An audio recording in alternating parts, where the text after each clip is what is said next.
மக்களே, உங்க டிவி ஸ்கிரீனுக்கு பின்னாடியே ஒரு பெரிய ஸ்ட்ரீமிங் வார் நடக்குது தெரியுமா?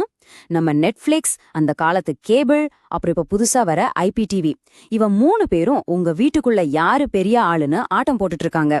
சோ அது என்ன சண்டே, அத பத்தி தான் இப்போ ஆழமா பார்க்க போறோம். நீங்களே யோசிச்சு பாருங்க. நெட்ஃபிளிக்ஸ்ல படம் பார்க்கும்போது அந்த சர்க்கிள் சுத்தம்ல செம்மையா கடுப்பாகும். ஆனா அந்த காலத்துல கேபிள் டிவில என்னைக்குமே இப்படி ஆகனாதே இல்லையே. எப்பவுமே பெர்ஃபெக்ட்டா ஓடும். என்னதான் விஷயம்? உங்ககிட்ட டிவிக்கு காசு வாங்குறாங்க. ஆனா உண்மையா சொல்லணும்னா அவங்க விக்கிறது 3 ஆளுக்கு 3 வேற வேற டெக்னாலஜிஸ். இந்த டிஃபரன்ஸ மட்டும் நீங்க புரிஞ்சுக்கிட்டா நீங்க எதுக்கு எவ்ளோ பே பண்றீங்கங்கிற ஃபுல் பிக்சரும் கிளியர் ஆயிடும். சரி, வாங்க உள்ள போவோம். இந்த 3 டெக்னாலஜிக்கும் இருக்கிற ஒரே பெரிய வித்தியாசம் என்னன்னு தெரியுமா? உங்க வீடியோ வீட்டுக்கு வரதுக்கு யூஸ் பண்ற ரோடு தான். சிம்பிளா ஒரு ஹைவே மாதிரி நினைச்சுக்கோங்க. இப்போ உங்க டிவிக்கு 3 டைப் ஆஃப் ஹைவே இருக்கு. ஓகே, ஃபர்ஸ்ட் ஓடிடி, அதாவது நம்ம நெட்ஃபிளிக்ஸ், டிஸ்னி பிளஸ், யூடியூப் எல்லாமே. இது பப்ளிக் இன்டர்நெட்டை யூஸ் பண்ணுது. இத நம்ம சென்னை ஓஎம்ஆர் ரோட் மாதிரி வச்சுக்கலாம். யார வேணாலும் யூஸ் பண்ணலாம், ரொம்ப ஃபிளெக்சிபிள். ஆனா ஓஎம்ஆர்ல ஆஃபீஸ் டைம்ல டிராஃபிக் ஜாம் ஆனா எப்படி இருக்கும்? அதே மாதிரி தான் இன்டர்நெட்ல டிராஃபிக் அதிகமானா உங்க ஸ்ட்ரீம் ஸ்டக் ஆகிடும். இதுக்கு பேரு தான் பஃபரிங். சோ குவாலிட்டி எப்பவுமே ஒரு குட் எனஃப் லெவல்ல தான் இருக்கும்.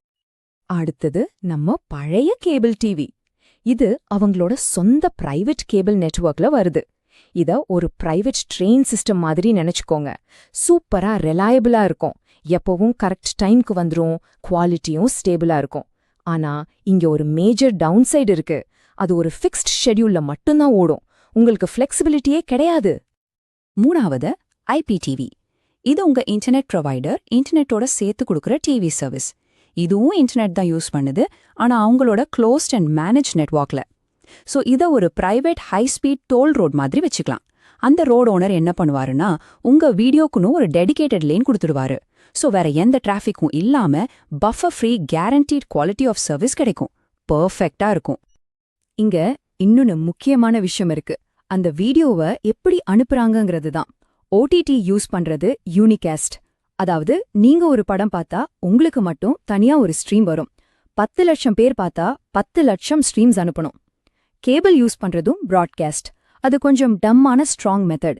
எல்லா சேனலையும் எல்லா வீட்டுக்கும் அனுப்போம். நீங்க பார்த்தாலும் சரி, பார்க்கலனாலும் சரி. ஆனா ஐபிடிவி யூஸ் பண்றது தான் மல்டிகாஸ்ட். இது ஒரு கிளவர் ஹைபிரிட். ஒரே ஒரு ஸ்ட்ரீம் அனுப்பி யார் அந்த சேனலை பாக்குறாங்களோ அவங்களுக்கு மட்டும் அதை காப்பி பண்ணி அனுப்போம். செம்ம எஃபிஷியன்டான மெத்தட். சோ உண்மையான விஷயம் என்ன தெரியுமா? இந்த மார்க்கெட்டையே டிஃபைன் பண்றது ஒரே ஒரு ட்ரேட் ஆஃப் தான். உங்களுக்கு பஃபர் ஃப்ரீ பெர்ஃபெக்ட் குவாலிட்டி வேணுமா, இல்ல டோட்டலா ஃப்ரீடம், அதாவது ஃபிளெக்சிபிலிட்டி வேணுமா? இந்த ஒரே ஒரு கேள்விதான் எல்லாத்தையும் மாத்துது. இந்த ட்ரேட் ஆஃப் ஒரு விஷயத்த ரொம்ப தெளிவா காட்டுது.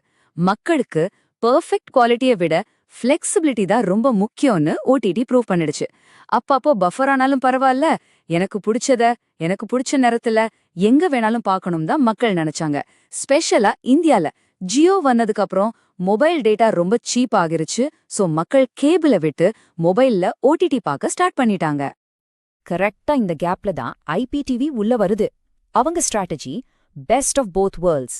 அதாவது கேபிள் மாதிரி கேரண்டீட் குவாலிட்டியும் கொடுக்கணும், ஓடிடி மாதிரி ஆன் டிமாண்ட் ஃபீச்சர்ஸும் ஒன்னா கொடுக்கணும்னு ட்ரை பண்றாங்க. ஆனா உண்மையான கேமே இங்க தான் இருக்கு.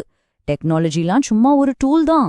இந்த சண்டையோட உண்மையான ஆயுதமே அவங்களோட பிசினஸ் மாடல் தான். 3 பேருக்கு 3 வேற வேற பிளான் இருக்கு. ஓடிடியோட பிளான் யூசர்ஸ் சாய்ஸ். உங்களுக்கு எது வேணுமோ அத வாங்கிக்கோங்க.